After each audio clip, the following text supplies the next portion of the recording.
Hello, everybody. Welcome to yet another episode of the Raised by Wolves podcast. I'm your host, Joe, and I'm the only host today. But I do have a special guest today, and I have to mention before I introduce our special guest that we are, as you can tell, we are in a different place doing this podcast because there's an upgrade to the studio that's happening. So the wonderful Mediographer Studios in Vegas that host us is upgrading their facility and making a big move. But I needed to get this episode in while I can get it in. So we're doing it here today. So, so my guest is a special person to me. I have to say that, if it wasn't for her family and her husband, I think, I don't give, he doesn't give himself enough credit, but her husband is the guy that called me on my bullshit when I was going through my addiction, and which is Jimmy, and we have now Jimmy's wife Marna Monahan here today. Hello.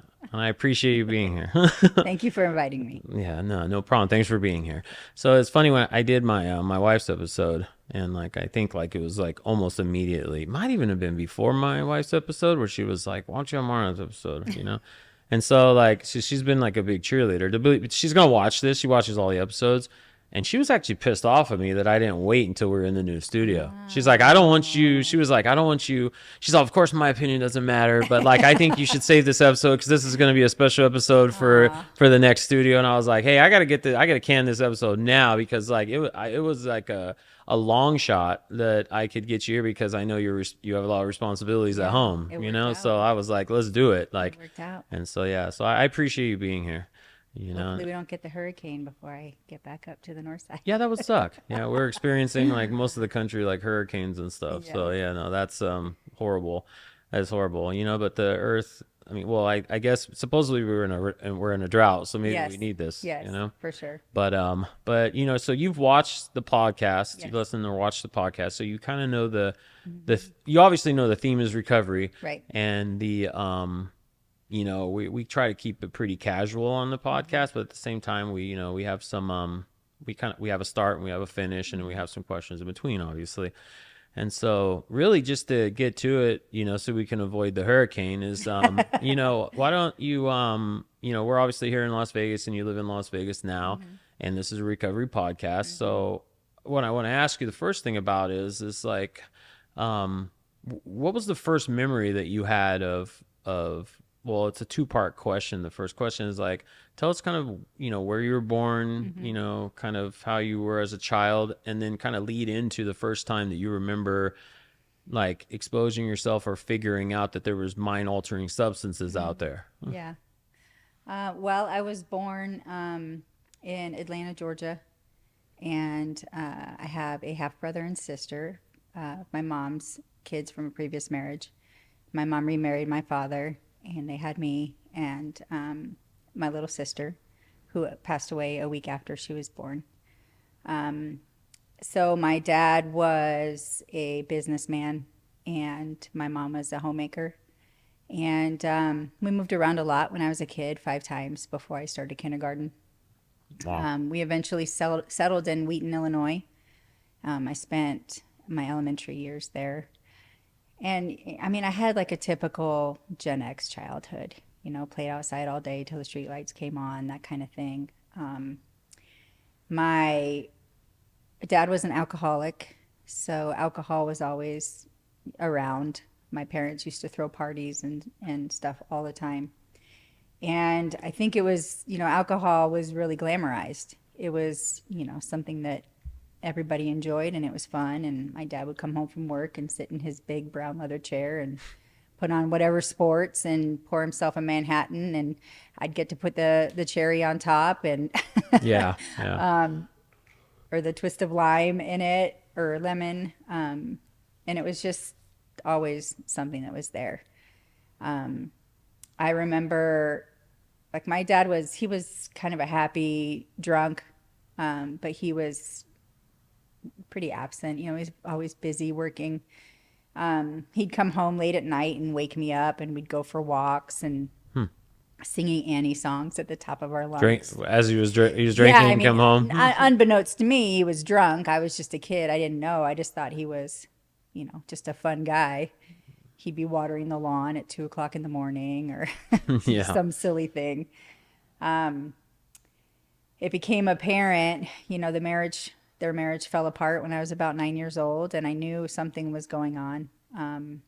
They didn't really recover from the loss of my little sister, and the drinking got really bad after that. And I remember, I think it was his 40th birthday party. My mom threw a surprise party, and he showed up super late and wasted. And I think that was my first indication that there was something wrong. But of course, I was young. I didn't really understand what it meant to have an alcohol problem. I think for me, the first time that I realized, what other substances can do is at one of these parties after my parents had divorced and my mom remarried. They would still throw parties. And I remember going around and finishing the champagne and the wine and stuff that was left over after these parties. And How old were you think? I was like 10, 11. I have a picture of me with balloons in my shirt and balancing a champagne glass on one of the balloons. And I was like 10 or 11 years old. Wow. Yeah. So it was never like I didn't know it was bad. Nobody ever said until I got older. Yeah. This isn't, you shouldn't be doing that. It was Was the it just party a scene. It was the 80s. I mean, Yeah. it was the party scene. My mom was, while she was single, she would go out with her friend and come home and, be drunk and giggly. And, I didn't know anything was ever bad with it. Yeah. Well, yeah, and if you don't know, you don't know. When you're 10, you just think you see it. You obviously you see Yeah. adults and they're having fun and they're drinking champagne and whiskey and everything, and you just think like you just want to fit in. That's Yeah. the ages where you want to start fitting in, Yeah. And I mean, like I know 10 is pretty young, but at 10, did you start to develop kind of like a taste for wanting to drink more and stuff? Well, I was pretty rebellious as a kid. I always had this issue of not feeling like I fit in anywhere. I felt, just for an example, both my parents have brown hair. My sister and brother both have brown hair. You can't tell now, but I was very blonde. They all have brown eyes. I have green eyes. So my siblings used to say that I was the mailman's kid. Oh, Yeah. So I was always kind of felt like an outsider in my family. Like I yeah. didn't fit in. My grandmother didn't really like me very much because I was spoiled. I was a spoiled kid. My dad would spoil me. I was pretty selfish. So I was always out trying to find my place. And that desire to find connection led me down, a lot of difficult paths. So, my mom remarried and we wound up moving to Colorado and I started junior high school. I was 12, 13 when we moved there. And, it's a really hard time. Mm-hmm. And my brother was already in addiction. My older brother, he was somebody who I idolized. He was already, using drugs. So I kind of tagged along with him. And I wasn't a huge drinker. My mom started warning me around this time. You come from a very long line of alcoholics. And if you're not careful, you'll be an alcoholic. And I'm a kid. Yeah, whatever, Mom. So I started tagging along with my brother and smoking pot and going to keggers and all that stuff. I wasn't huge. I didn't really like beer. I didn't really like the taste of alcohol, but I loved weed. And I liked smoking a lot of weed. I smoked cigarettes. Started smoking when I was 12, I think, a pack a day by the time I was 13. Yeah. And it was easier to get back then. Like now they're a little bit more regular. Yeah. A note to the gas station or just, I was taking caffeine pills. I can't remember what they were called. They used to sell them in the gas station. No-dos. No-dos. I remember I would take no-dos. a bunch of no-dos. Me and my friends, we'd chop it up and snort it. At 12, 13 junior years high, old? yeah. Wow. And it was just, whatever I could get my hands on. Wow. Yeah. Did they still have no-dos? don't I mean, I don't want to go buy any, but I don't just think haven't so. even heard that in I so haven't long. seen them ever. I mean, That's they have crazy. energy drinks now. You can Oh yeah. slam a bunch of those. Yeah, yeah. You don't need no-dos, but no-dos Yeah, were, I remember, yeah, those yeah. were a thing, even not necessarily for me, but I remember my friends were all no-dos, and Hmm. like I remember parents being like, "That's speed," like, Yeah. basically. I mean, And essentially it was. yeah, it's I like a would get Federin, the I think, hair, was in it or like something. your hair is growing, and the Yeah, same feelings that I would get later in life when I started using cocaine. that's so crazy. Yeah, so I was kind of off and running, and my mom and my stepdad were building a business. She's always been sort of I don't know, kind of hands off. I Hmm. mean, we're not a super close family. We were never really super close family. So she was focused on her new marriage and building her business, and my brother was causing all kinds of trouble. So she was really focused on him, and I was sort of just flying under the radar, doing whatever. Yeah. And how'd you do in school? Like, I mean, you were Oh, already like terrible. did terrible. Yeah. Yeah. I hated school. Hard to. I think it's kind of some kids either. It's weird. Some kids can hold it together doing drugs Yeah. like at a young age, and then some kids just Yeah. it's just a wrap. I just I wasn't really a great student. I was very focused on boys and making sure I was in a relationship. It's that, again, that need to be connected Yeah. and to feel something and to feel good enough and to feel love and to feel, Yeah. all of those things. So my biggest focus was on boys and relationships and making sure that I had somebody or somebody wanted me. Hmm. So I just really didn't pay attention. I loved writing, like poetry and short stories and essays. So I did pretty well in English Hmm. in writing classes, but I'm terrible. Science, terrible. So I just couldn't, I just didn't have that drive Yeah. for the education. Do you feel like looking back that this might be a dumb question, but do you feel that looking back now you could have already had an actual problem at Oh, that young? for sure. You weren't just dabbling. It was like a daily thing. Like, Yeah. Well, and it was, I mean, addiction takes the form in so many different ways. I mean, yeah. boys were definitely like my first real addiction, like that need for attention. Like I had that ginormous hole in my heart and I was just trying to fill it with something. And the attention from boys was kind of my first, I really feel like, an addiction. And and all the other stuff sort of came along with it. Got you. I got in with the crowd of stoners and, we were going to parties and smoking pot, and I was Yeah. smoking pot on the way to school in high school. And I had my first real drunk with my friend. I think I was 8th grade. We went over to her house and drank her dad's Jim Beam, Hmm. like a huge bottle of it. Wow. And I was so wasted and so sick, but I loved it. Yeah. 'Cause your body's dying at Yeah. the yeah. Yeah. Huh. But I loved it. And there were no boundaries for me. Yeah. I didn't have any parents like coming down on me. I Yeah. was just kind of doing my thing. Well, that's what I Got a was going to ask job you. when Did anybody tell you that you might have been doing wrong? I had a couple of people who tried. I walked out my door when I was 13 and got a job. I didn't even ask, just because I wanted money. I wanted to be able to do my own thing, and got a job. And I was ditching school, and I had the assistant principal of my high school. In childhood, I was on swim team. I was, an athlete in that area. I was pretty good, and I had to take a swim class my freshman year of high school. And by then, I'd been smoking for, I don't know, 4 years, so my lung capacity was pretty bad, but I Hmm. was still a great swimmer. And he was like, the swim coach was the assistant principal. He was like, you really should join the swim team. And if you want, I can help you with all this other stuff, but we need to get you on the swim team. And I was, by then I was so far into it that I didn't want to let Yeah. it go.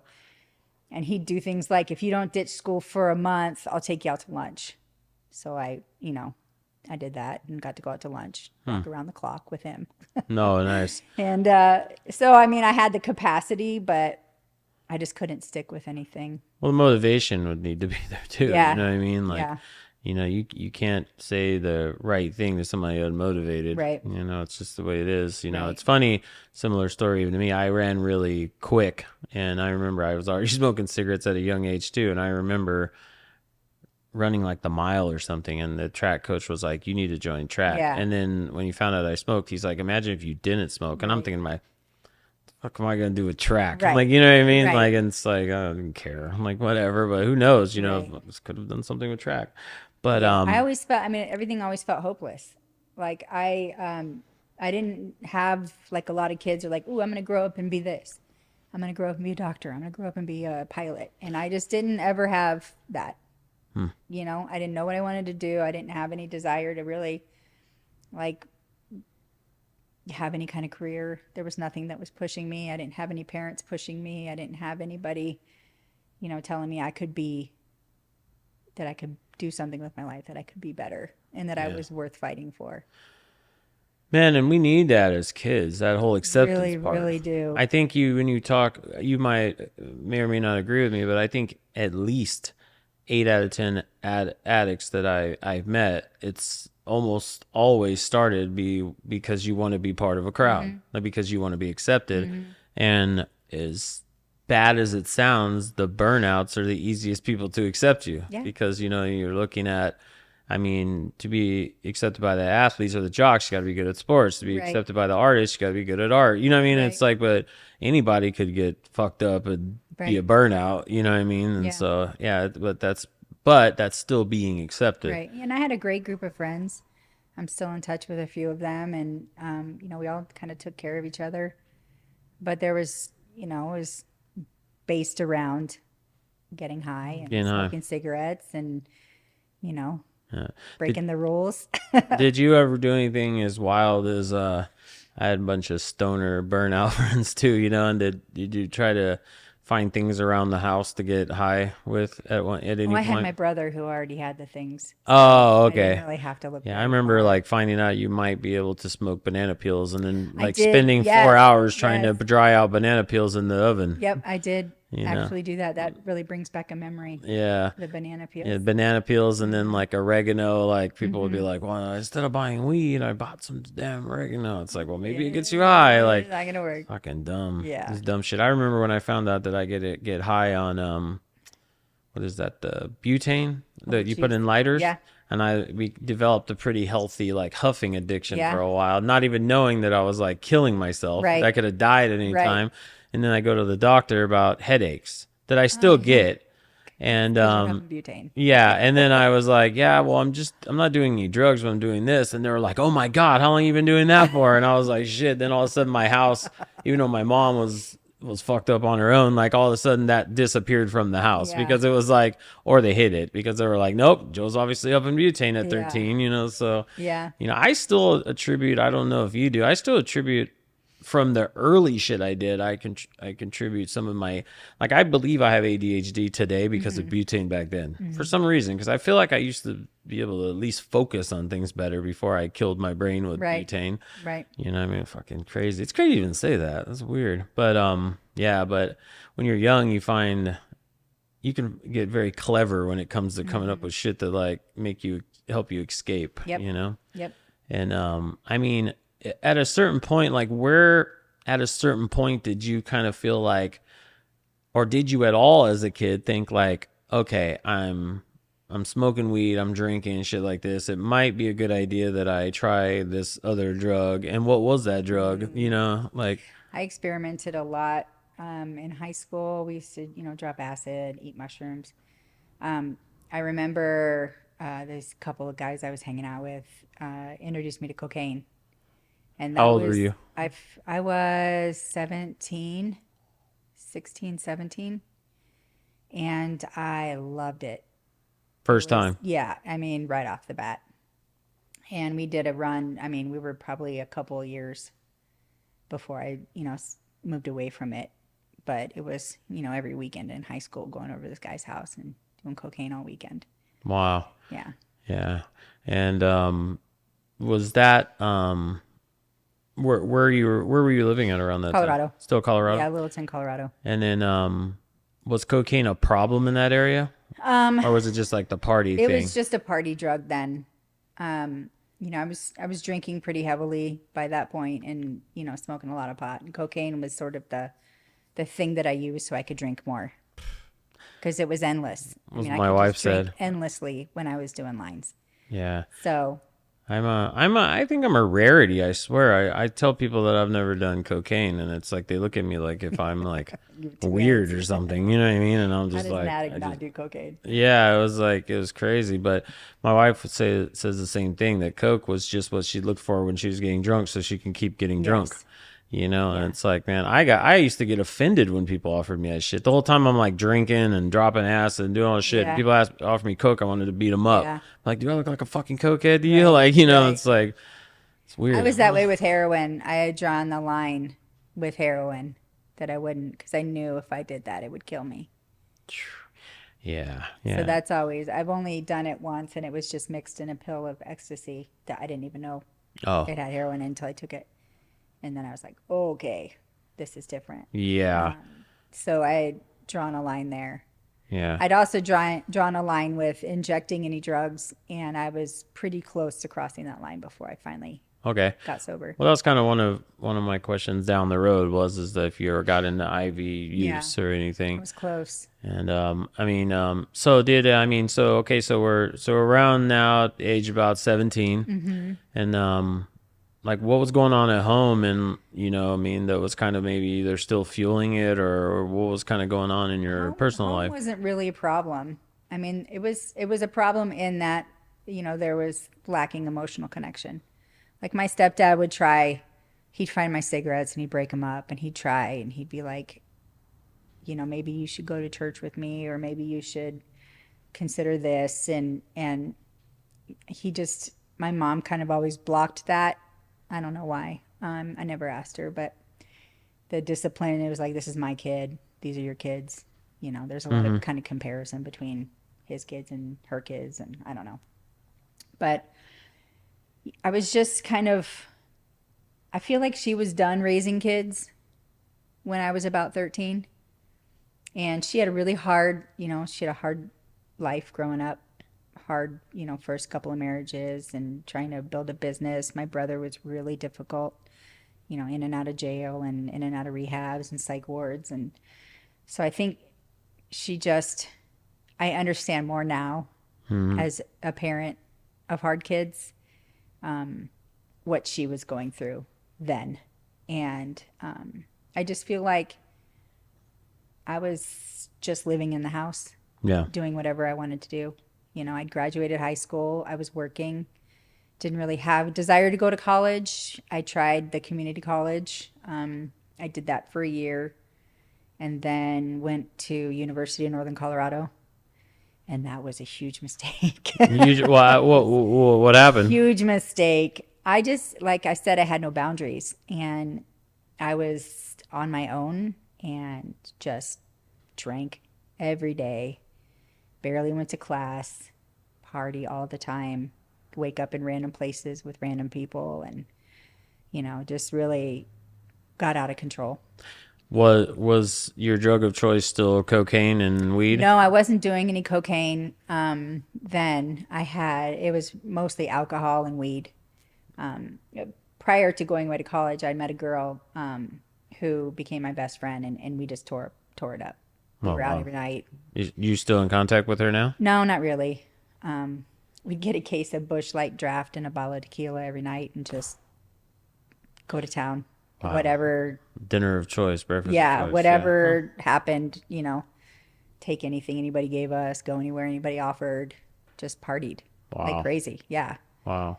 And got accepted to the University of Northern Colorado on a whim. My mom's like, why don't you, maybe change the scenery, it'd be better. Why don't you try going up there? So my sister went to college. So I got up there and just, barely made it to class. I made it a year and a half, I think. Was it a year? Yeah, it was a year and a half. Wow. Yeah. Yeah. Well, at least you made it a little bit. Like, Yeah. there's some stories you hear about people they end up in college and like they're out very quickly Yeah. because they don't do shit. And they literally just Yeah. show up and then it's a party and then they might make it to class because Yeah. they're unsupervised. Yeah. I didn't do very well, and I wound up on my 21st birthday, and I was at a bar, wasted, and I broke my ankle on the dance floor. and my friend carried me out and got me to the hospital and wound up having to come home because I needed surgery. Oh, I broke my ankle in 5 places, tore my Achilles tendon, and broke my dancing? leg. Yeah, I was wearing clogs, like really big shoes, Okay. just drunk, walking off the dance floor and fell like a normal Whoa. drunk fall. And I just destroyed my ankle. Wow. Huh. So I had to come home. There was a whole thing with my parents with that. Um, and then I tried college one more time. I went to a school in Denver. I did about a semester. By then, I was cocktail waitressing at an Irish pub and working till 2, 3 o'clock in the morning and getting wasted and found cocaine again. Oh, so So cocaine yeah, came there back. was, I can't make it to class at 8 o'clock in the morning after I'm up partying all night. Yeah. So I Yeah. just realized that school is just really not for me, and I'm just gonna work and Working. party. Yeah. This was my life. Yeah. Yeah. At the time, if that's your thing, then it's your thing. It's like too many. I think that too many people, at least from what I've been able to tell, like, they'll try to draw things out. Like they'll be in their 40s still trying to go back to school, Yeah. and then they're alcoholics or they're Yeah. dealing drugs and they just never get their life together. At least you kind of figured it out. Like Yeah. out of all the chaos that might have been going on in your life, you Yeah. figured out like, well, I probably should stop wasting That's money just trying to go to not, school. it's just not for me. Yeah. My mom asked me like last month, you ever think about going back to school? I'm like, no. Oh, wow. Yeah. What's the point right now? Yeah, exactly. Yeah, exactly. I'm not Shit. gonna go to work, so Yeah. It's like that's just crazy. Yep. And so you're doing coke, you're drinking, you're cocktail waitressing, Yeah, I like, was cocktail waitressing, making a lot of money, but spending most of it on alcohol. I was definitely alcoholic. I think I crossed the line into alcoholism around 18, 19 years old. drinking every day. Every day. Waking up in the morning, getting to the bar that I worked at, hair of the dog before I Yeah. start my shift, shots throughout my shift, get off work, and party. Just go right Yep. back at it. Yep. Yeah. I was dealing a little bit cocaine and weed over the bar. Had to go back and make amends for that one. Oh, no way. Yeah. Oh, later. Later, yeah. And just, doing Yeah. the thing. Jeff, Yeah. get that. Well, you don't know what you don't know at the time. Right. Then you get sober and then you make amends. Yep. Yep. No. Yeah. So when I worked at that pub is when I met my husband, Okay. and he was a patron. And I heard this story, but I want Yeah. to hear it from you. I would wait on his table a lot, and I really liked him. I really thought he was cute, and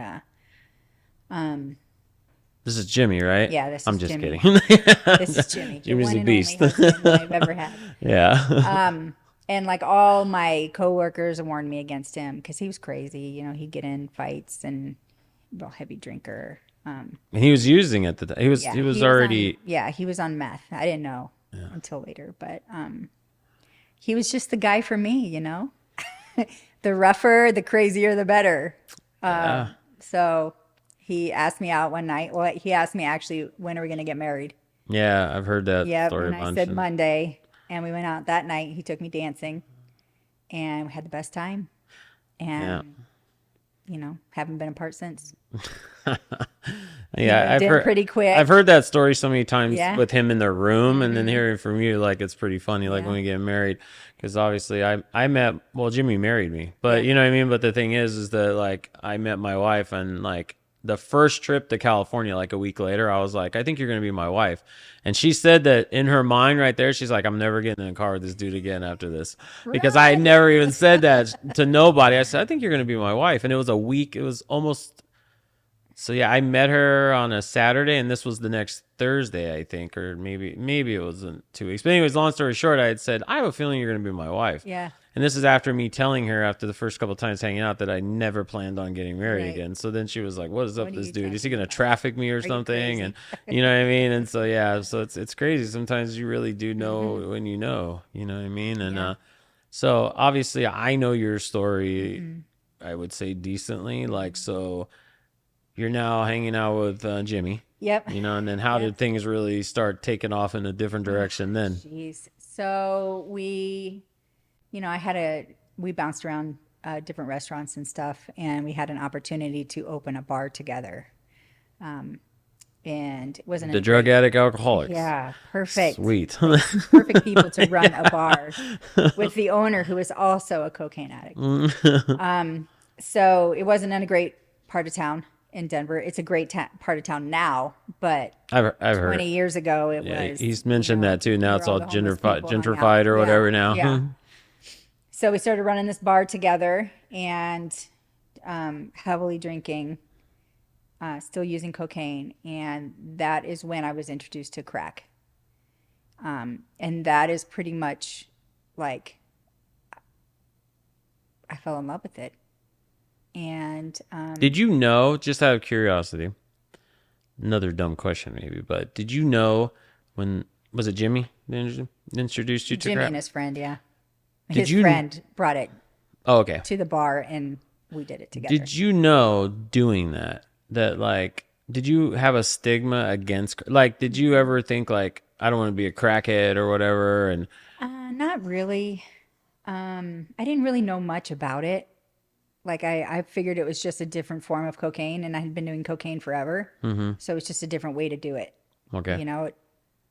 Save my nose. Maybe my nose won't bleed and burn. It's just a different way to do it. I've been Okay. smoking pot, and I'd, put cocaine on weed sometimes. So that kind of, I figured it was just kind of the same thing. Okay. And we'd done it. We did it that night. And then his friend would come over now and then and bring it. And I was kind of like, I was a little scared of it, I guess. Not really a stigma around it, but I was a little scared because I liked it so much.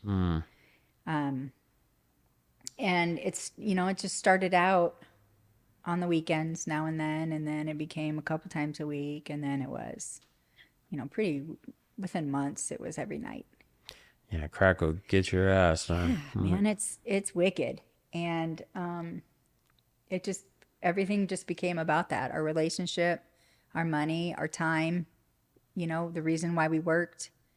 I'd go to the grocery store and get food for dinner, and I'd wind up returning it to get the money back so I could buy crack. And I just couldn't say no. As soon as I started to think about it, as soon as he'd be like, why don't you go get some? Or I'm going to go get some. It was it. It was it. I just couldn't say no. Yeah. Yeah, it's crazy that, like, again, because I kind of know this story, like it's so crazy because so many people go into like crack, meth, and all these different things. And I don't think that ever the intention is to, like, well, some people, I think they're just careless, reckless. They don't care. They're on a suicide path. They just don't care about life. But it's so crazy that so many people, and the whole goal of this podcast is to hopefully educate people, and then I like to say that I'm super happy because at least 40 people have reached out to us to get into treatment because of this. That's awesome. 2 are in treatment right now. That's awesome. And 1 I think about because Jimmy helped a family member of mine get into treatment. That's awesome. Through this. And the thing is that the takeaway, and this is why I'm kind of hitting this a little hard right here because this will end up being probably a short, is that, like, you could innocently, as crazy as that sounds, go into the idea that you want to be a weekend warrior and just try crack once in a while or try something like that. An idea that you were pawning groceries, like you have to eat to live because you were instead going and turning groceries back in the store to buy crack. And then it just took over your life. It did. And, I always thought that I was in control. My mom used to say, be careful, you come from a long line. And I'm like, I'm not gonna let that happen. And I'd always, I made my decisions, good or bad, and I was in control of my life, and I'm just not gonna be like that. And, I did struggle. Words. Yeah, I did struggle with suicidal ideation from the time I was a little kid. It's always been a thing. So I think, looking back on it now, there was probably a death wish in there. Like, I don't care. I'm going to do whatever at this point. And if it kills me, it kills me. At least I'll die happy and high and whatever. Happy, high, and like, this is what life's all about. Yeah, and that's, I didn't really have any super huge goals and really didn't think I was good enough for much more than what I was doing. Yeah. Even after Jimmy and I got married, we dated for a year-ish, and then we got married, and it just, nothing changed. You know, it was just, Yeah. What was your lives like kind of looking like at that point at marriage? Like in what was marriage, that? we were roommates at best, you know. There wasn't a lot of dating. We weren't going out to movies. We weren't, you know, So you're doing romantic full things. on addicts at Every that night point. was smoking crack. I'd be out. He always, you know, I always went to go get it because we figured I would get more because I'm a woman. Put myself in a lot of really dangerous situations.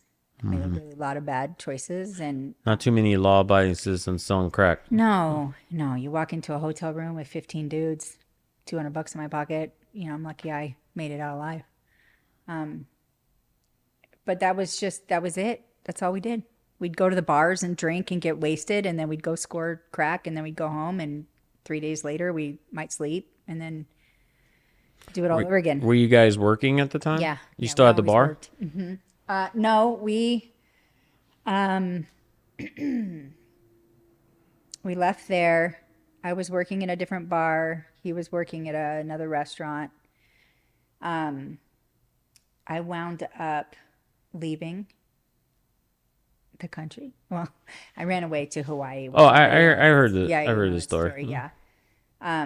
So that our marriage had pretty much unraveled, and I left and ran away to Hawaii with this guy. Didn't they correct me if I'm wrong, because maybe didn't they think Jimmy might have killed you or Yes. something like that? Everybody thought I'd either overdosed at a crack house or my grandma said that he killed me and buried me in the backyard. Yeah, I heard about Yeah. the backyard part. My family. Yeah. So, but I mean, not the killing part, but the overdosing part was definitely not far off. I mean, they probably, you know, they're rightfully afraid that that would happen. Yeah. But I ran away for a few weeks. And when I came back, I had every intention of getting sober. I'd moved back in with my mom. I started working for their business. And I was going to AA meetings trying to get sober. And eventually Jimmy and I got back together. And eventually I moved back home and eventually started drinking again. And right back at it. Right back at it. Right back at it. Just so how Probably 100 times worse. Oh wow. Yeah. Oh wow. So Jimmy, the time when you were gone, obviously never got clean. No. You know, and so when you come back and you said you guys jump back in 100 times Yeah. worse, like now really what was your life really looking like? Yeah, then? it was just the same. I mean, it was just the same every night.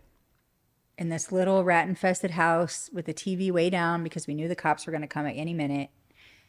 Just that paranoia. Yeah. You know, and just getting as high as we possibly can. Yeah. And then you know, at some point, obviously during the marriage, you guys had your first child, right? And I don't know how much in the woods you want to get with that, because I know your kids now, and like, you know, Yeah. you guys are fucking super parents in my opinion. Like, you know, you got more kids than I would be able to handle even at a birthday party at my house. But you know what I mean? Like, you got some you like the caveat to this is for listeners and viewers and Right. things, and that because it's important for me It's to say this because important. my mom never got it together. Is that like, obviously you guys have gotten together, and in my opinion, you guys are like super parents now. You know what I mean? But at that time, like, well, what did that look like having your first? Yeah, well, I mean, for starters, I have to say first off, I never thought I could have kids. I had had unprotected sex a lot and never got pregnant, never had a scare. I had always had issues, you know, with my health. And so I never thought I could get pregnant. And I remember like I had this pain in my back. I couldn't figure out, my back hurt so bad. I figured maybe I pinched a nerve or something. So I went to the emergency room and of course the first thing they do is a pregnancy test just to make sure before they give you an x-ray or whatever. And he comes back, he's like, well, I can't give you an x-ray and I can't help you with your back because you're pregnant. And my jaw hit the floor. And I was really terrified and I was really excited. I never wanted kids. I never babysat. I never was around little kids. You know, it wasn't a desire. I didn't want to be a mother. And I went home and I told Jimmy and he was like, great, you better quit. And then he proceeded to go out and get some crack. And I was like, okay, one last time, I'll say goodbye, and then no more. Yeah. And That's impossible to do with it's crack impossible to on your do. own. It is. And I quit drinking. I think I had maybe a glass of wine, maybe two, throughout my whole pregnancy. So not to pat myself on the back at all, but I quit drinking. But I could not. Every time that I would use, it would be the last time. Okay, this is the last hurrah. Now I'm 4 months. I really got to stop. This is the last hurrah. Even my crack dealer was like, "Aren't you pregnant?" And he's like, I can't sell this to you. So he'd just send Jimmy, and I couldn't stop. I even told my obstetrician that I was using, and he was like, "You should quit." Didn't say, Let's get you in a let's program. get you in a program. Yeah. This is what's happening. He just acted like it was a no big deal. So I always say my superpower is denial. I always have a way of sort of just checking out, and I don't know if it's that selfish, self-centered part of me where I'm just going to do what I want to do, or if it's self-preservation, or if it's, I don't know, I just kind of disconnected from my body. But there were times where I would feel her while I was high. And that is probably the thing that drove me to not quit, because when I was sober, I had to face what I was doing. And that level of shame and guilt, I could not handle. I couldn't handle. Yeah. I couldn't look myself in the mirror. I couldn't look at my body. I couldn't deal, with anything. I would take my prenatal vitamins. I would go to my appointments and just Isn't it crazy that keep going. So you did, I mean, you might have been smoking crack because the addiction had you. Yeah. But you were taking prenatals. Just that comment alone, like there's a lot of acts out there that they're not even doing that. Yeah. My own sister had it's so crazy because I don't even know how many kids taken from her that she'd never seen. They went right into the system. Yeah. She didn't bother doing shit. There was a couple pregnancies I don't even think, and I'm not trying to throw her on her bus because I regret that I didn't try to help her when she was still around. But there was a couple pregnancies where she was pretty deep into it before she even told anybody she was pregnant. Yeah. As she was using intravenously. Yeah.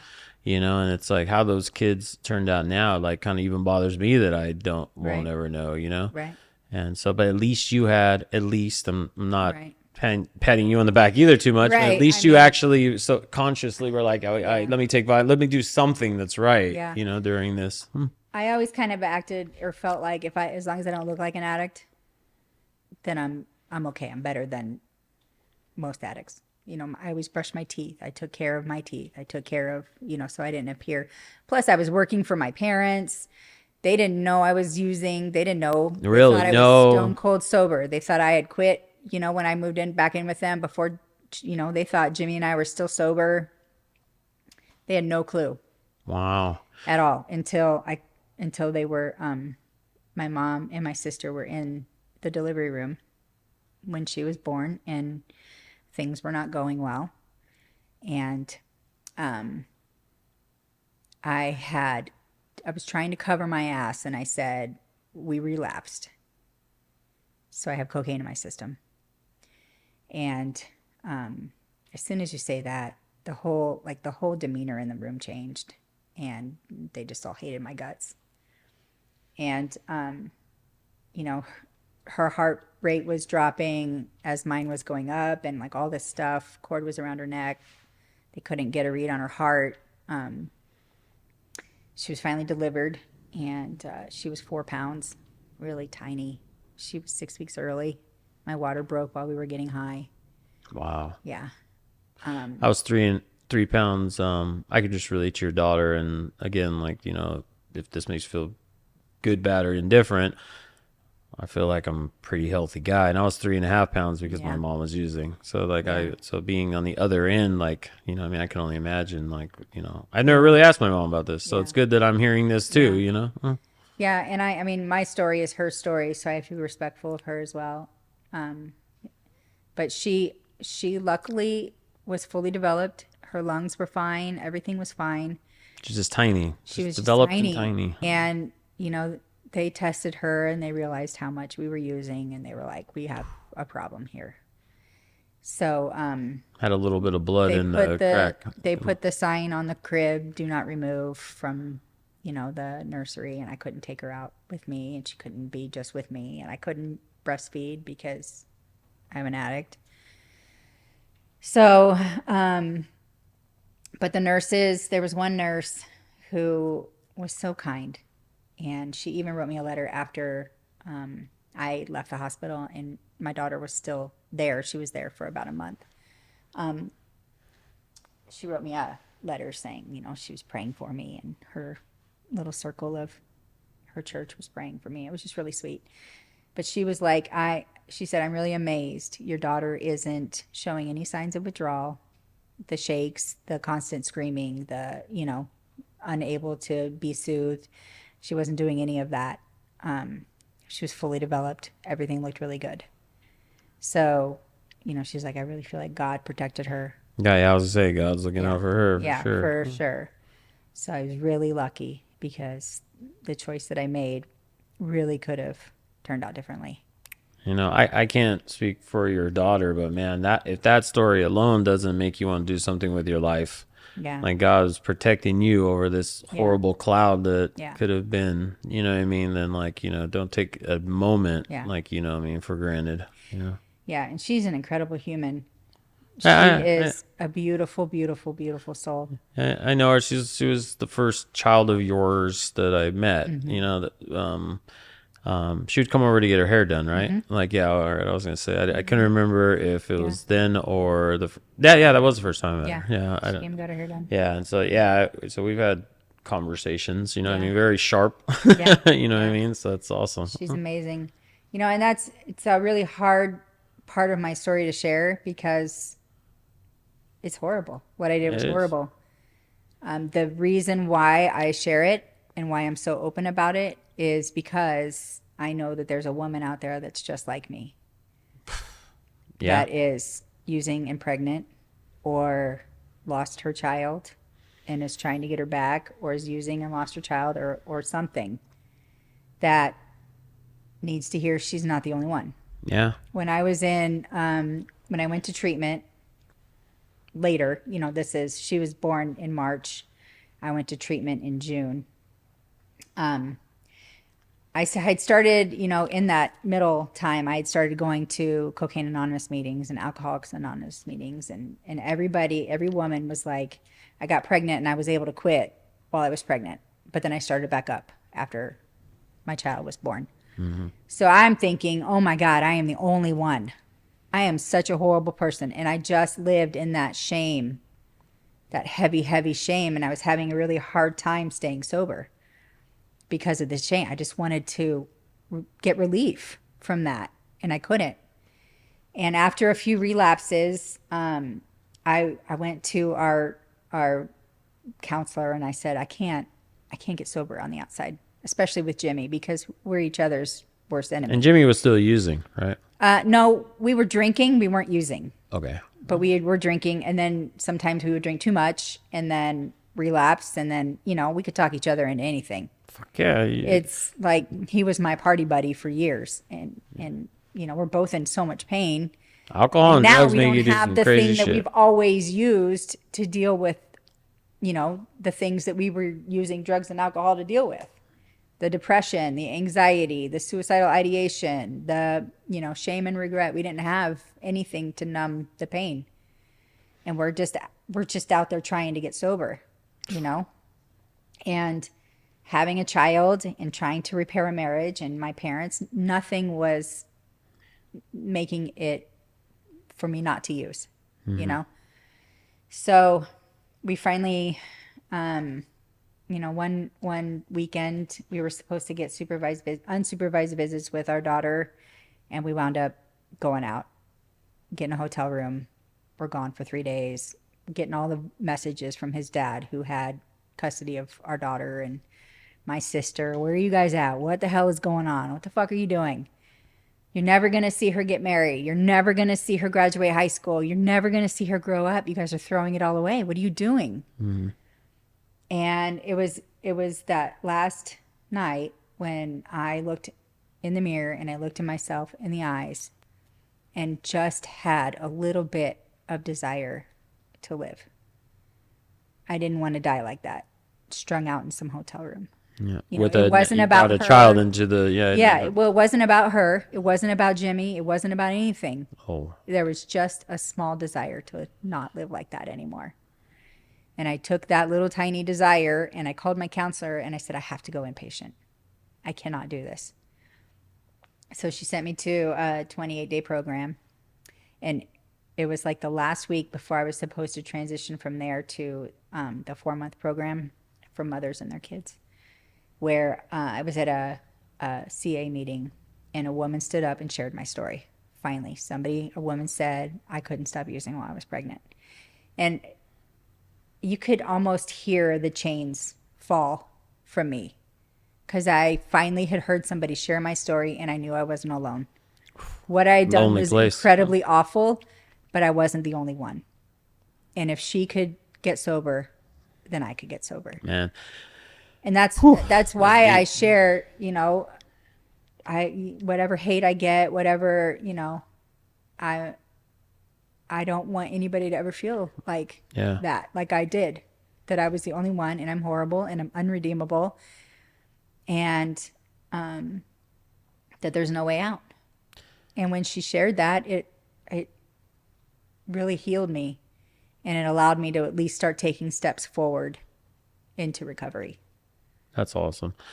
You're right. Like, I firmly believe, and it's happening, that, some of the messages from even this podcast that is not only touching people, but like hopefully with what you're saying, someone can almost hear their chains fall off of them, and hear that. It's like, it's tough to live in regret. I didn't birth a child while being an addict, but even just shit that I did, not to say that alcohol is not a very strong and also very available drug. For sure. That's killing more people than any other drug. For like, sure. But maybe fentanyl has that top now, right. but there's, but I have regret and I've tried to make amends with shit, and I'll never repair. I don't, who knows? Like, I shouldn't say never. It's gonna be hard to repair some of the damages I did from drinking. So I couldn't even to bring a child into this world, addicted to drugs. Like, it's, being able to share and touch other people, which I know you already have, it's like, did you get sober before Jimmy? No, we have the same clean date. Same clean date? Oh, wow. Same birthday. That's, Yeah, I went to one treatment center. He went to another. We graduated at the same time. that's awesome. I didn't know you guys had the same We have the same birthday, clean date. but, that's crazy because like it's like, I'm a little speechless because so many things because you guys got clean, you guys help person. I don't want to get choked up here because it's easy to do with Jimmy, fuck, and I'm going to, but like, I needed him at the time I needed him because I don't think I would have quit. Yeah. And I hate this because I'm not even sad right now. It's just the way it is because, like, I would have drank myself to death. It's crazy because my mom didn't. Yeah. She never got her shit together. Yeah. And so, and if there is something after this life, which I believe there is, hopefully that we make amends. Right.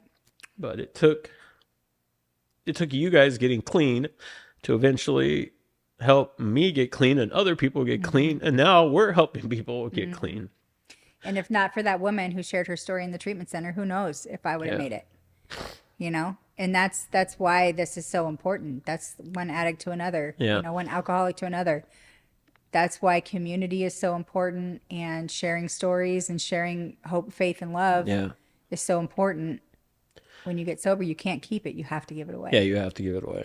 Yeah. I believe that. I mean, shit. Like, I went to a meeting like 3 days ago, and I really needed that meeting for more reasons than I even realized going there. I just hadn't been in a while.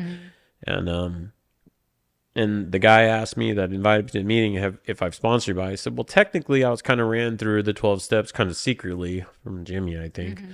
And I said, but if I had to put a number on it, like, I never really thought about it. Like, I'm actively helping probably close to 30 people right now stay sober. Like, you know, they call me pretty regularly. You know, some of these guys, it blew my mind. A couple of the guys, like, are in high powered positions, very well off, but I know them through the business world. And one guy just crossed the year, and he was like, big reason I even got into the program is because, like, I watched you get sober. You know what I mean? Things like that. So it's like crazy. And fuck, I told myself I made it through 7 episodes without getting choked up. You know what I mean? But you know, but it's you know, it's crazy. Like, you know, my wife's kids were taken from her as well. And a big part of, like, the first day that I seen my wife with her kids on a visitation, I was like, I don't give a shit if we actually stay together or not. I'm going to make sure that she gets her kids back. As long as she stays clean, obviously. If she stays clean, I'm going to help her get her kids back. Because I should have been taken from my mom. I wish that I was taken from my mom more times than I can even remember. And the thing is that she was not deserving in keeping us. Like, she was done raising kids before she even had kids, I think. You know what I mean? But the thing is that I still have the video. I recorded my wife with her kids running around the playground, being so happy, and they, like, loved her so much. They were so excited. And she was just coming out of a bunch of shit. And, like, she had not gotten her driver's license back. She had, like, you know, I think off alcohol, she was only 3 months sober. She's a couple years off other shit. And I remember thinking that day, I was like, man, if maybe my purpose in this world was to get sober, to help people get sober. Maybe that's it. You know, I always used to have these weird dreams of, like, becoming a teacher or something. But I never wanted to be a teacher, but I just have dreams about it. And it's like, now I feel like in some capacity I'm teaching people. For sure. You know what I mean? So it's really weird. Our lives become an example of hope that you can do it too. Yeah, no shit. It's crazy. Even when you don't even know you're helping somebody, they just watch, you know, how you're doing it and what your life is like now. And shit, yeah, it's crazy because you know, I visit with my, you know, I hang out with some different friends in California that I didn't even think they had problems, and now I'm hanging out with them a lot. And I don't want to throw any of them under the bus, but one of them just crossed. I think it's no, he's over a year now, but he's over a year sober. And when he told me, hey man, like, I've been over a year sober, I go, I've never even seen you use drugs or drink. Like, you know what I mean? So it's like weird that, like, he was like, well, dude, like, he's all, you know, what did he say? He's all, I've soaked this game out from you, like, just staying sober and living right. And I was like, fuck, dude, I didn't even know, like, you know what I mean? I didn't even know you were drinking. He's like, well, I was occasionally doing coke and I was drinking. And I was like, fuck, I didn't know that. You know what I mean? So, but it's crazy how this works. And then, well, you ended up having more kids. Yeah, obviously. so we got her back, and then jumped into, you know, I got a job. Jimmy went back to grad school, jumped into the anonymous groups, had more kids. We went on to have 3 more. I had 4 kids under 5. Just working and going to anonymous groups and sponsoring women, and, you know, trying to live right. It was pretty tough, you know, the first few years. It was pretty tough. Jimmy and I had never known each other sober. Oh yeah, I've heard that from him too. Yeah. So we had to figure out, 1, do we even like each other? 2, can we make a marriage work? Yeah. You know, plus you throw in kids and grad school, and it was rough. There was, you know, we were about 4 years in where we almost broke up. I tried to kick him out because he was just not a nice person. And I was frazzled, you know, stay-at-home mom trying to do side gigs with 4 kids. And I think I was actually a dry drunk at that point because I wasn't getting to meetings because I had the little kids. You can't bring little kids to meetings all the time. And I wasn't able to really work with a sponsor because I had these little kids. And, you know, I still had the issues that I had, that I was using drugs and alcohol. Yeah. Can you depressed, suicidal. Yeah, I was gonna say, like, for people that comes up quite a bit. Yeah. And for those that are just listening, there's a lot of people that, like, that message us that they always ask like, hey, in that episode you mentioned this or that, and I don't really understand it. And because we know the language and what that is, you know what I mean? Like, can you explain what being a dry drunk is? Well, for me, it was I wasn't working any program, and I was just trying to live a normal life, not drinking. And drinking was the way that I lived, Yeah. that I numbed all of my issues. I struggled with depression, anxiety, suicidal ideation. Then I had postpartum depression and just stress.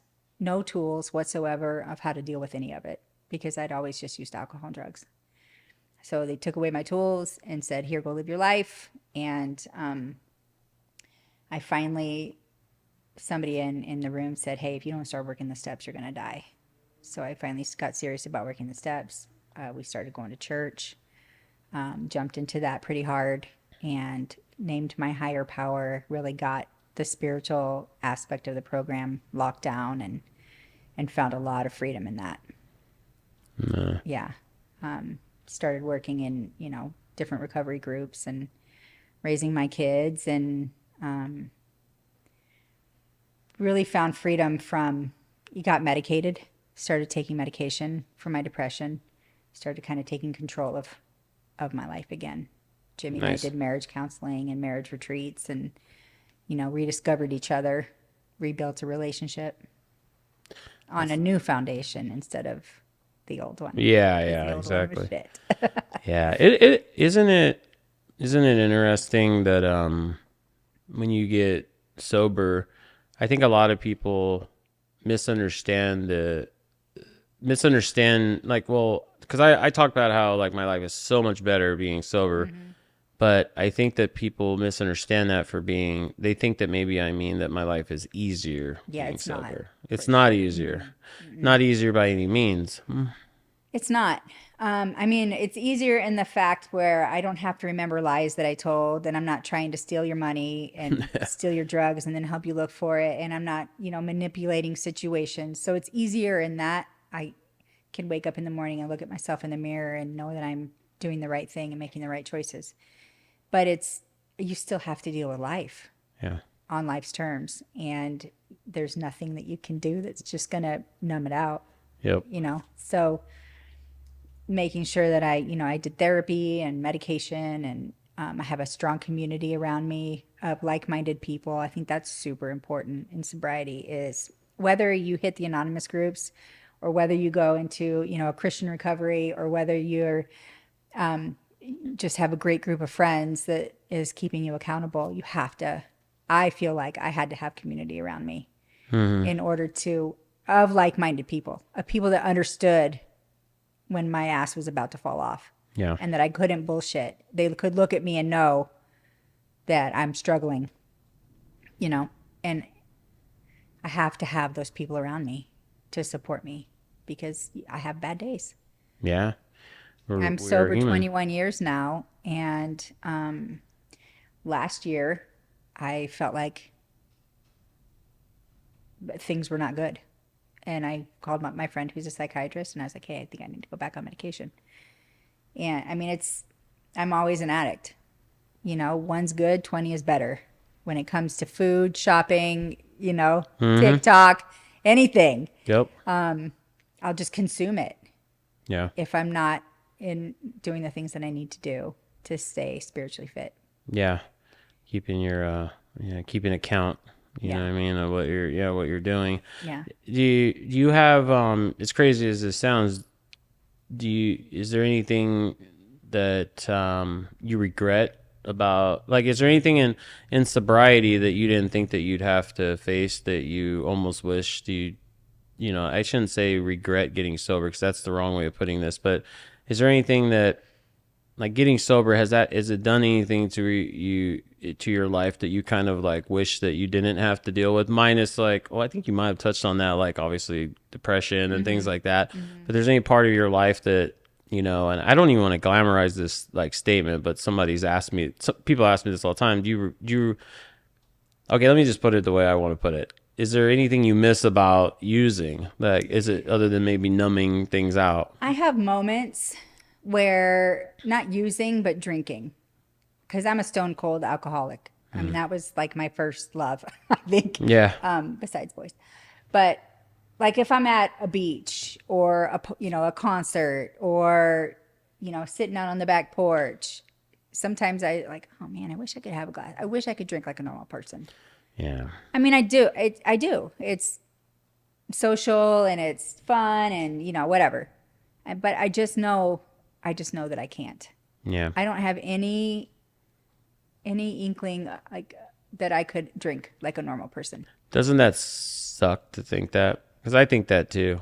Every time I start to, I think every addict's going to say this, is that every time I start to think that like, and I hardly have these thoughts, but they do come up, where I'm like, I could probably control this. I could Yeah. probably go have a couple shots right Yeah. now at a bar, go home, and be okay and control it. I But could then, probably do it for maybe a week or two. yeah, and then it's just going to go off But the then it's rails, like, yeah. oh, well, I had 2 shots. I could do 3.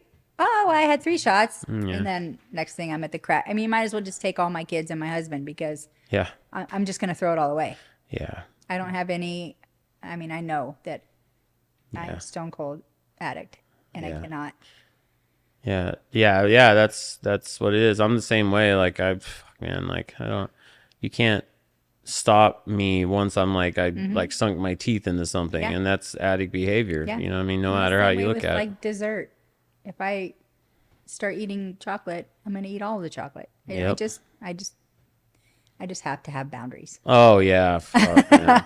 I'm telling you, I don't even want certain shit in my house for Yeah. reasons like that. Yeah, I just You know what I can't. mean? Like I'm just like, look, I'm gonna like I have this crazy addiction to ice cream, Mm-hmm. so it's like keep it out of the house. Like if I want it, I'm gonna go to like Baskin Robbins or something, and just once. You know what I mean? Yeah. But because it's a slippery slope. It is a I had to slippery throw away. I was getting addicted to these ginger chews. I know that sounds dumb, but like I started taking them for stomach issues, and then I was just eating them to where it's like starting to like cause throat issues. But I was just eating them like candies. Yeah. To where like when I think about it now, that's addict behavior. I had to throw them, like there was like half a bag, I threw them in the trash. Yeah. Because all I'm going to do is just keep eating them. I was even justifying it. I was like, well, maybe my throat won't hurt if I melt them into my tea. You know what I mean? I was just like, what is wrong? What are we doing? Yeah, you know what I This is mean? the Like, problem. you know what I mean? Where I think there's a lot of successful people that are addicts for the same reason, because they can't stop they can't stop chasing things, Yeah. goals and, Yeah. and the opportunities and things. And so, Yeah. Jimmy, when I first met with him, said that, that, what did he say? I don't remember the statistics, but a very high percentage of successful people are addicts because of that, Yeah. and because, they're chasing something. Yep. But, how's your relationship now? And Our relationship is amazing. We just celebrated 25 years of marriage.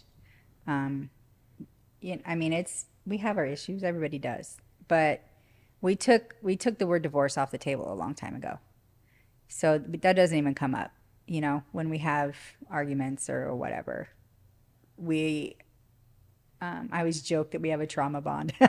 yeah, It's probably a little bit true. I was going to say, maybe. But he's my person. Yeah. And I just can't imagine my life without him. Yeah. And our marriage is great. We've gone on to become foster parents. Yeah. And How many are you fostering now? right now we're not fostering any. We just had 3 that transitioned to their grandmas, but we've adopted 4. I got into fostering because I wanted to help a mom get sober. And I thought my story could be her story. And it didn't turn out that way. So we adopted them. And then we adopted another little guy who's, mom just couldn't pull it Pull it together. together. So, I feel like our lives have become a living amends for the mistakes that we made with our first. We've gone on to help other kids find a family and have a life and hopefully break the cycles of addiction that way in their Yeah. families, like we've done with our first 4. Yeah. And hopefully they'll never have to experience what we had to experience with addiction. Yeah, that's awesome. And Hopefully that long line is broken. yeah, I was gonna say that is that like, yeah, you now have set that, I worry about my own son. He Mm-hmm. doesn't watch podcasts. He seems to be always pissed off at me these days because I'm also his employer. Yeah. But he will eventually, I think, watch these and like, I tell him all the time, one, be careful because I've hung out with him a few times and he's drinking like beer and stuff, and Yeah. it's like, I think at 20, I shouldn't even say this because I don't believe well, no, I was definitely an alcoholic when I was younger, but I think he could be a guy that just drinks a couple beers here and there, and that seems to be where he's at right now in life. Where he drinks a couple beers here and there with his friends. It's now he's pretty responsible. He's probably the most responsible 27-year-old that I know, but I tell him the same thing: be careful, because my dad was an alcoholic, his dad was an alcoholic, and I don't really know past that. And then we have obviously drug problems and stuff. But I hope that that that it stops here too, because my son, when I was 315 pounds and drinking all the time, he didn't really tell me anything. But then when I stopped drinking, he was like, I always wanted to tell you something. I just didn't know how to tell you because no one could tell you shit, And so, which again was something that Jimmy called me out on, like after I met him. He's like, I bet you, you pick up the check everywhere. Nobody tells you no, this. And I'm like, someone fucking call ahead and tell you who I am. You know what I mean? Like, but, so hopefully, but yeah, I really feel like it's my purpose in life is to help people in recovery. It's got to be like it's become something that's so important to me, where like, a little bit about it. I am working my ass off right now to build something to exit from what I'm doing in the next year or so I can focus on that. And so it's like, because it means more to me than anything, and like, and I'm probably going to sacrifice a lot of income. I'm going to sacrifice a lot of time, and I'm probably going to get heartbroken so many times during the process to where it's like, it's scary to even think about that. And I already got people trying to talk me out of it. Yeah. But it means a lot, Yeah. to do that, because my life was saved, and we're saving lives, And so that's, Especially in Vegas, there's so little resources for people that, I mean, I feel like it's a grassroots effort really to help people get sober. It's going to be from one addict to another. Yeah. And, like I tell my kids now, I've told them before, they were raised in the rooms of AA and CA and Celebrate Recovery, and they know our story. They know everything. They've heard stories. They know what happens in addiction. We've never kept secret from them. Yeah. So hopefully we've armed them with enough. And hopefully if they do ever cross that line, they'll know how to come back. What's scary now, like I tell them now, you can't even experiment with drugs now. You die. Because it might have fentanyl. 90% of the time it's going to have fentanyl. You can't take a pill at a party and, think you're going to have a great time, because you'll probably die. I have a family member that died last year from fentanyl that was not a normal drug, was a very occasional drug user that died from fentanyl overdose, I just tell them, more than anything else, whether addiction is in your family or not, it's just a different time. Yeah. You just can't experiment with anything. You have to assume that fentanyl is in everything. Fentanyl in it. Yeah, it's crazy. And it is a nasty drug that is ravishing through and killing off the world. Yeah. It's crazy. Yeah. And it's just going to take people in recovery to really fight it. Yeah, fuck, man, it's crazy. And it's such a it's such a daunting task, but it's worth it. It is. Just to save one person. Yeah. This podcast then is there's about, at the time that people are listening to this, I think today there's like 690 subscribers on YouTube. We're not on Spotify, we're not on Apple yet, because I guess language is holding us back from some kind of thing that they're having to do a review process. It's just YouTube. There's an average of about 1,200 views per episode right now. And the only reason I say that is because as this grows, I'm hoping that it just touches more and more people. And like I said, when I tried to do a count, like every single time we drop an episode, there's at least, I mean, if I had to guess, about 50 messages that come in that like, man, when he said this, he was telling my story. When she said this, he was telling my story, to where like it's hitting people. So my whole my whole goal with starting this was not to be a podcaster, because I don't like talking in front of people. Right. It's like I wanted to be able to, when somebody comes to me and says like, I'm a mother that's I'm a pregnant mother, or I'm a mother that's struggling with addiction, I could be like, look at you'll be episode 9, or look at episode 3. That's my wife. You know what I mean? Because you're gonna relate to maybe one of these females. You know, and that's my whole goal with this. Yeah. You know, and you know, it's crazy to think that, you know what I mean, that we're helping save lives through a podcast. You know, so you got to use whatever you can. Yep. Yeah. Going to meetings, doing this, sharing your story. Yep. We always said, you know, we recover out loud. Recover out loud. It's Yep. not something that you can, you know, just quit and then keep it to yourself, because people are dying. Yeah, absolutely. And families are falling apart, and kids are being abandoned, and, you know, in the foster care system. And yep. It is a scary time that we live in. Yeah. On top of people not being able to pay bills because of inflation, we got to deal with people dying from fentanyl, from, you know, trying to escape reality of not paying bills because of inflation. Fucking crazy. It's a vicious cycle. Yeah, it's a vicious cycle. You know, is there like, so at the end of this episode, I meant to do it with Jimmy's episode and I didn't. There's would you mind us sharing, like, you have testimonials that are on YouTube and everything. Are you comfortable, since they're there? I mean, are you comfortable with us sharing that at the end of this episode? Sure. Yeah, because then what we'll do is that you know, we'll end up doing that at the very end for those that are listening or watching. So we'll do that at the very end of this episode, like in the outro, is that we'll share the test. I've seen 2 of them, but there might be more. There's at least 2. I think there's at least 2. Yeah. Yeah, there's 2 that are on YouTube. Yeah. And when I first met Jimmy, he gave me that, and he doesn't know this, so he'll know it through this episode. I lied and told him I watched it, but I didn't watch it the next day. He texted me that night and said, "Did you watch it?" I said, "Yeah," but I knew that I had to now, because I was going to see him in a couple of days. So I was like, let me watch it. And then I still get choked up watching it, because it's Jimmy's story is so fucking similar to mine. It took God putting Jimmy and me in the same room, like, because it was so my story. Like, everything from like having to, I mean, the shit that happened to us when we were kids from people we trusted, to the fighting, to where like I had to, like, I was always the smaller guy because I was preemie. It's like, if you talk shit to me, you're 6'4", I don't care, I'm gonna punch you in the face, kind of shit. Like, you know, and it's like, and I'm still struggling that, to where he struggles with issues. I say all the time, I struggle with ego and humility. Yeah. Then the one meeting I go to in the last 6 months is damn step 7, has to do with humility, like the other day. And I'm just like, damn, like, it's like God telling me, you need to be here right now. Yep. And I made a point to share that night that, like, hey, I'm still working on this. Like, you know what I mean? And you're always going to be working on this. But is there anything else you can think of that's like important that you want to drive home to share? I think just knowing that it's possible, you know, recovery is possible. It's hard as hell.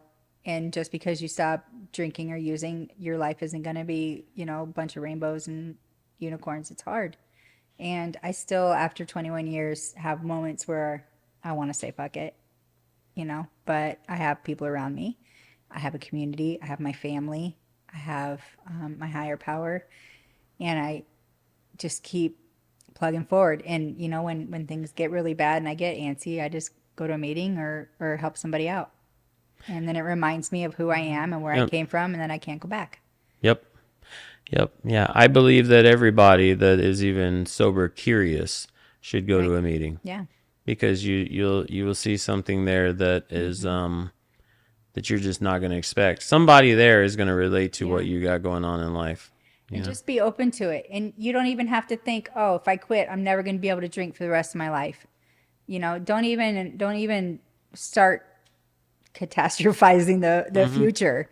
You know, it is one day at a time. And I know that's so cliche, but it's true. Fuck yeah, it is. The only thing that we have control over is the present moment. Yep. You can't think about what's going to happen in the future. I'm never going to be able to drink again if I quit. I'm never going to have fun. I'm never, you know, it's what do you need right now? Yep. And you just keep putting one foot in front of the other. And eventually you've built a life that you don't ever want to give up. Couple weeks. Yeah. You don't give up. Like me, I'm such an extremist sometimes, addict behavior, that I was sober 3 or 4 months and tattooed my sober date on me. And I told the guy, I was like, he's like, you can always cover this. And I was like, but that's not the point. Like, I Yeah. need to be able to say, like, well, damn it, I don't want to This change is this my date. date. Like, Yeah. and, it was important enough to do that. And plus on top of that, it makes it hard when you got like, Jimmy's never been my like official sponsor through the program, but I look forward to some kind of awkward ass conversation I'm having with him on my birthday, my sober birthday, where he gets me a chip and stuff like that. You know what I mean? Because that Yeah. shit means a lot. Those Yeah. things are like, you can, Milestones should be celebrated. yeah, yeah, and that was really cool. I was telling the guy I went to the meeting with the other day, I was like, you know what? It's I don't think, as much as I love going to meetings, I do like going to meetings. I have no excuse why I don't make more of them. I told him, I said, I guarantee that this was probably one of the best AA meetings I've ever been to the other night. I told these guys this, and I go, but nobody in this room, I think, would have hit home harder than the guy that wasn't even going to meetings anymore that I met. You know what I mean? Because I needed somebody, because I have a bigger than life personality, to call me on my shit when they called me on my shit. Like, and I needed that. And I was, as awkward as it was, and as much as I left there going like, this pastor's an asshole. Like, you know what I mean? Yeah. Like at the time, because Yeah. that's when he was there, obviously. Like I needed that, And that's why community of like-minded people is so important. Yep. Because only an addict can know how the game Yeah. works. You know how the Yeah. game works. And Yeah, you can call somebody out on it. Yeah, no, absolutely. That's awesome. Yeah. Well, I super appreciate your time. Like I said, like we're in this temporary studio here, Mediographer Studios. Big plug, because these are my people. Like here, it's like they're moving studios. This is going to be a kind of a cool. I'm kind of glad we did it here, honestly, because it'll always be the episode that when you're scrolling through the thumbnail, Yeah. it's going to look different than all the other episodes. Yeah, You know what I mean? it'll So it'll be stand out. cool. But I appreciate your time. Thank like you for inviting you me. guys are amazing. You and Jimmy and your family, like, I mean, like there's I marched through fire for you guys, you know what I mean? And this is I appreciate your time here. I appreciate everything you guys have done, for sure. And then we end every episode with the same, is that if you're struggling with addiction, you're sober curious, you want to cut back drinking, stop drinking, drugs, anything that has to do with sobriety, and you have any questions whatsoever. I mean, even if it's just, for a family member or a loved one or just an acquaintance that you think needs help, like, please reach out to us. Like, if you're listening to this and not watching it, you can go to our website, which is raisedbywolves.com, but it's spelled weird because addicts are weird sometimes, and it's RZDxWLVS. That's RZDxWLVS.com, or you can follow us on all the socials, or message us on all the socials at the same RZDxWLVS. That's Raised by Wolves. And I purposely check all the messages because I want to be able to point people at least in the right direction that I think is right. And so please reach out if you're struggling, and we can help you or somebody else, hopefully save their life. But again, thank you very much. Thank you. Awesome. Thanks, guys.